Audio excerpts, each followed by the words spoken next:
My mother-in-law tried to make me eat cake even though I'm allergic to it at her 25th anniversary party. Now she's sorry because of something my husband, Phil, did. I'm 27 years old, and I married my husband, Frank, who is 30, about a year ago. We've been together for 2 years. I've met his family many times, and we used to get along well. But recently, when we were visiting his parents, we started talking about kids. I mentioned casually that I don't want to be a mother.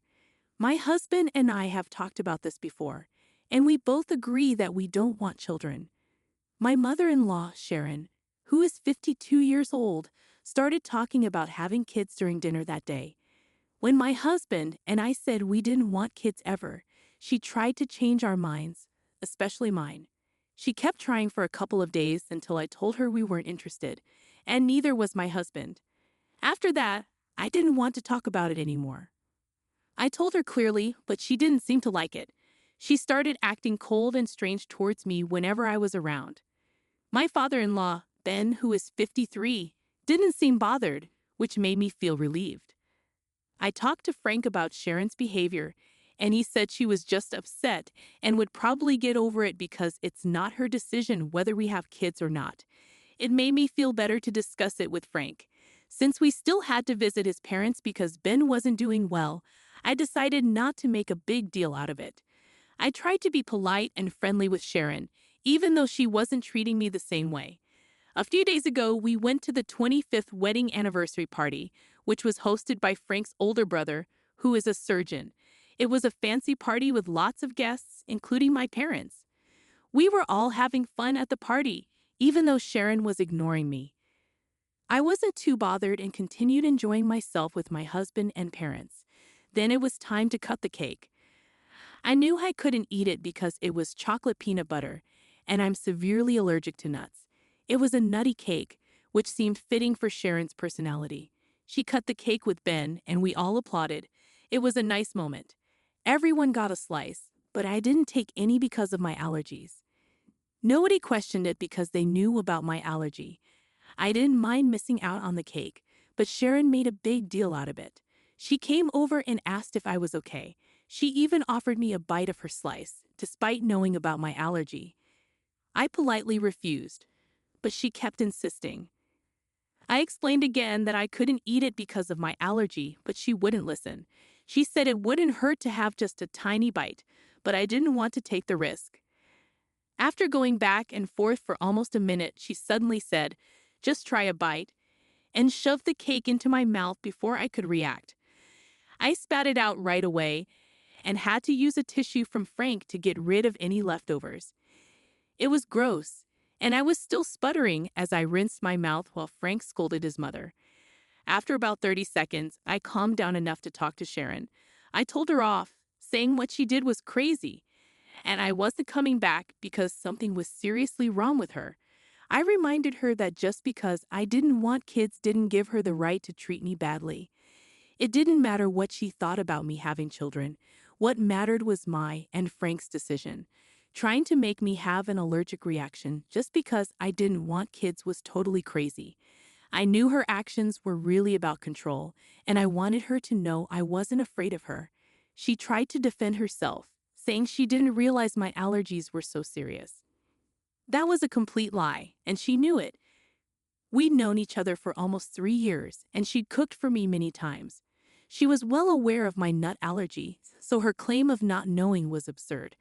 I told her straight out that I didn't believe her and called her a liar. She lost her temper and accused me of lying about my allergies and about my husband not wanting kids. She insisted he wouldn't deny her the joy of being a grandma. She even went as far as to suggest I was faking my allergies for attention and that I might be infertile, which pushed me over the edge. I grabbed some cake from Frank's plate and smashed it in her face, asking her how she liked it. Then I stormed out, not waiting for anyone. Frank, my parents, and I left together. The car ride back home was silent. We dropped my parents off and returned home without speaking for about an hour. I think Frank waited for me to calm down before talking to me.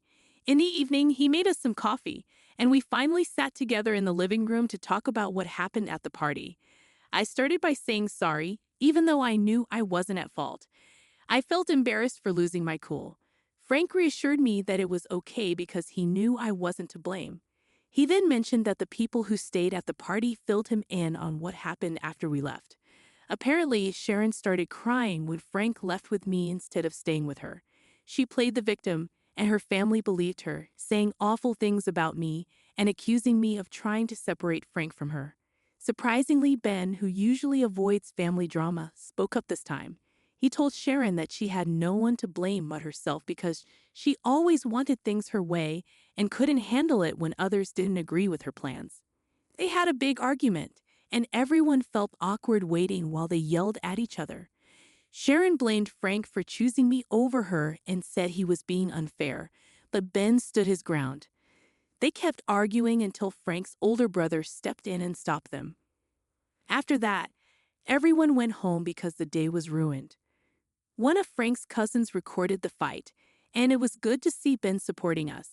She and a few other relatives are on our side. Frank's brother thinks I should apologize because he thinks I overreacted. He believes I shouldn't have brought up personal issues on their anniversary and made it about me and not just Frank. Sharon's family also wants an apology. They say the fight wasn't about us not having kids and that I shouldn't have brought it up. They think I should have just left after the cake incident instead of causing a scene. They blame me for the fight between Ben and Sharon. Frank defended me and said I wouldn't apologize because it wasn't my fault. But they still blame me for ruining the anniversary party and causing the fight between Ben and Sharon. They're not talking now. Sharon left after the fight, and Ben hasn't called her back. So I feel bad for fighting with my mother-in-law on her anniversary because she tried to force-feed me cake. Update 1. Thank you all for your comments. Frank and I appreciate the support and the many people who agree that we're not to blame here. I did feel a bit guilty when I found out that Ben and Sharon weren't talking after their fight. But after reading your comments, I realized it wasn't my fault. It was Sharon's fault. She made her own party all about me, or rather, about her issues with me, which is even worse because it was supposed to be a celebration of her marriage. She deliberately tried to feed me cake she knew I was allergic to, just because I said I didn't want kids. Then she played the victim when things went wrong, as if she wasn't the one causing trouble by trying to trigger my allergy because I didn't want to give her grandchildren. But no one owes her grandkids. She ruined her own party, plain and simple. I don't owe her anything, not even an apology or grandchildren. It's been a few days, and Frank's brother and some other relatives keep texting him with updates on how miserable Sharon is, always hinting that it's our fault. He hasn't responded to any of their messages and is just ignoring them. But he hasn't blocked them either because he thinks Sharon might react strongly, and he wants updates in case things get too intense. Meanwhile, Ben seems fine. We visited him the other day, and he seems unaffected by Sharon leaving. He told us that he hadn't said anything to her for a while, even though he noticed she was getting too controlling. He warned her multiple times, but she never listened. When she started crying at the party, he couldn't take it because he saw through her and knew she was just seeking sympathy after causing trouble. So he called her out and she left. He said he knows she expects him to apologize, but he won't because he's tired of constantly apologizing for speaking his mind. If after 25 years of marriage she can't handle honesty, then maybe they shouldn't be married. Update 2.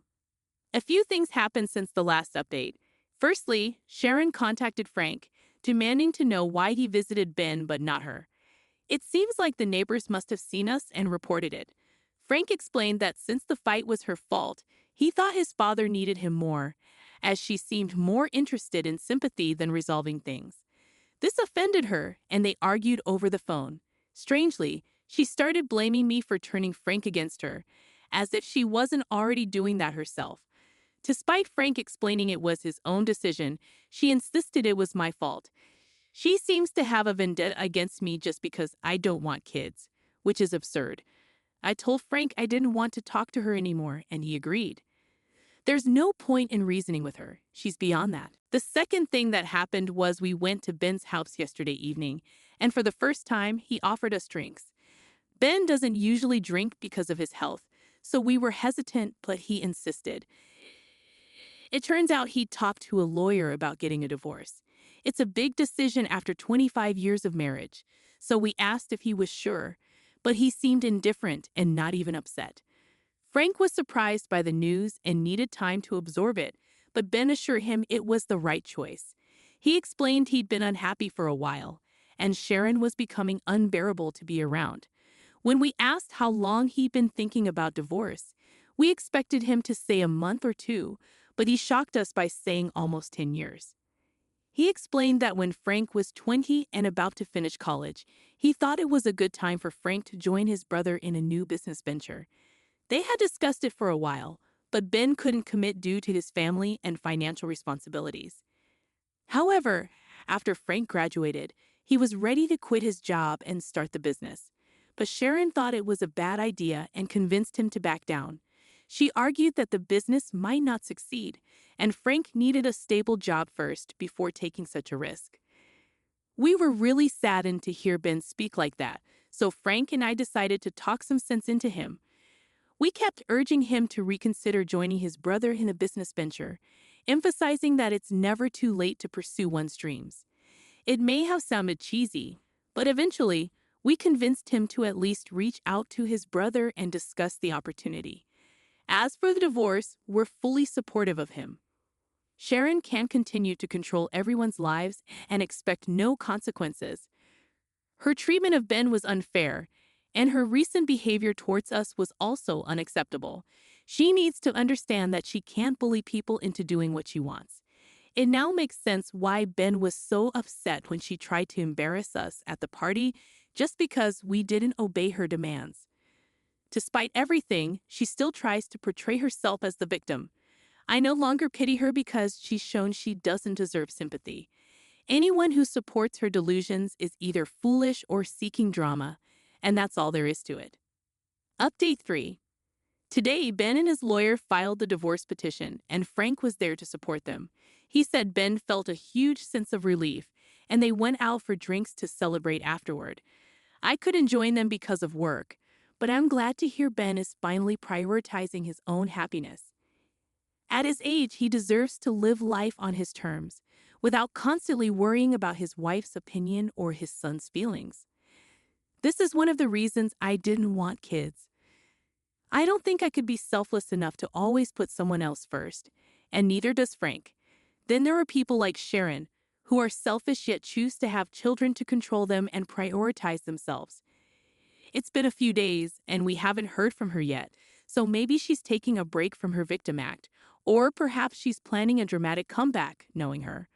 I wouldn't be surprised if it's the latter. I just hope whatever she's up to doesn't happen before she gets served with the divorce papers. It'll be awkward if she returns and Ben tells her he wants a divorce. Frank and I have discussed the possibility, and we know she'll be upset either way, but it'll be worse if she does it in person. I'm hoping she stays away a little longer. Update 4. So Sharon got served with divorce papers a few days ago, and predictably, she had a meltdown. Surprisingly, though, she didn't direct her anger at Ben. It was aimed at me. I never expected her to involve me in their marital issues, but she went online and made a post claiming that I manipulated Ben into leaving her and that we were all celebrating because I had won and she had lost. I never saw it as a competition, so her perspective is unsettling. She didn't even talk to Frank or Ben before making the post. Instead, she accused me of ruining her life by turning her loved ones against her. It's strange considering she's much older than me and is technically my mother-in-law. She even expressed disappointment in Frank and Ben for supposedly falling for my manipulation and deception. It's bizarre how everything in Sharon's life seems to center around me now, which is honestly pretty creepy. Frank and I have both blocked her, but her relatives keep texting me, calling me evil. It's sad because they think it bothers me, but it actually just makes me chuckle at how foolish they're being. Even if I were some kind of master manipulator, I couldn't force someone to leave their spouse unless they truly wanted to. It seems like they're forgetting that and just want to paint me as the villain. Ben has apologized for their behavior, even though he has no reason to apologize to me. It's all Sharon's doing. But I appreciate his kindness, especially since it's rare in Frank's family. Regardless, the divorce is happening, and blaming me won't change that. The sooner Sharon accepts it, the better for her. Frank and I are happy, so if she's miserable because of that,